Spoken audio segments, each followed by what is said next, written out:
We developers spend a lot of time trying to read and understand code. One way that can be difficult is when a function is very long and crufty, which is true of this function. There are several forces at work. We want to understand this code quickly so we can work on our current user story. We'd like to leave the code better than we found it, but it's difficult to clean up precisely because it's such a mess. If we can just make things a little bit better now, quickly, cheaply, we could take advantage of that right away, and then the next time we come through here, it will be easier to make it better then. So we're looking for bargains today. Not good, just better. Fast. This code has a lot of cruft we could pick from. What stands out? The first thing I see is that formatting is a mess. I'll auto-format the file. I could format the whole project. I could add auto-formatting to CI. That's all a good idea, but right now I want to bargain. So I format the file. What jumps out next? The next thing I notice is that there's a large if block here. I don't know what it does, but it's pretty common that a large if block is some kind of concept that is separate from the rest of the function. So I want to extract that. I'll run extract method. I don't know what this function does because I haven't read it yet, but I do know that I want to extract it as a function. I'm going to give it a garbage name.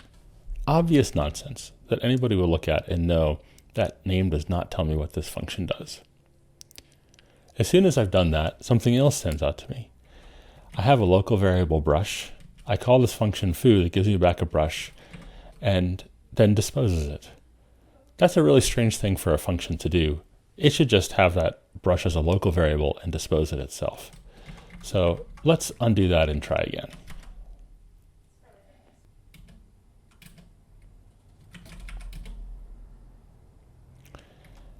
The next thing I notice is that there's this comment right here above this function that we just extracted called render chart background.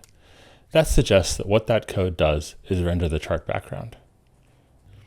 In my experience, comments are misleading as often as they are correct. So I want to take advantage of that name, but I don't want to make the code more confusing for the next person. What I'm going to do is rename this function to record this belief that what it does is render chart background. But I don't want to mislead the next developer, so just to keep things safe, I'm going to add an expression of my current level of confidence in this name. Our standard convention for this is to say, or something. Feel free to have a conversation with your team about the best way to express different levels of confidence as appropriate for your context. Let's continue. There's another if block, so we can extract another method. We'll go through the same process. We'll call it foo. And then immediately notice, hey, we create a local variable and then pass it in. Why would we bother doing that? Let's try again and extract a larger block. At this point, I don't have a guess about what foo does, so let's move on. Another if block. We'll extract this one.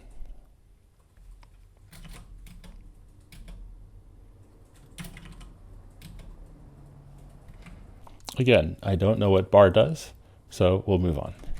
Next is a large try block here. I want to extract something here as well.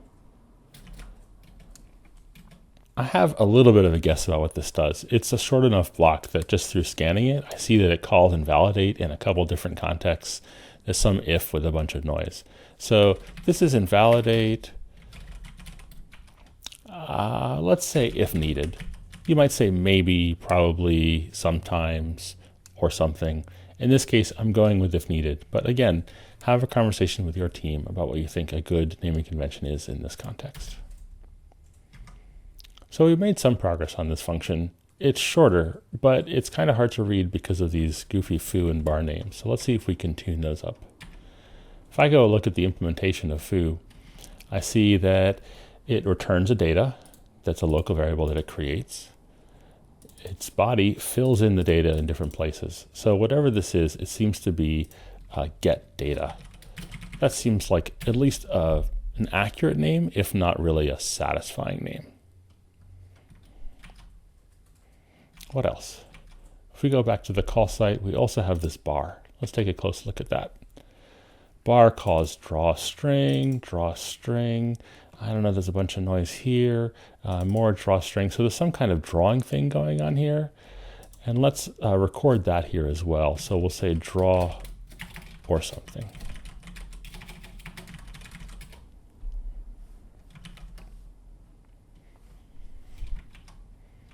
If we go back to the call side again, let's take a look at this function that we now have, see if anything else stands out to us.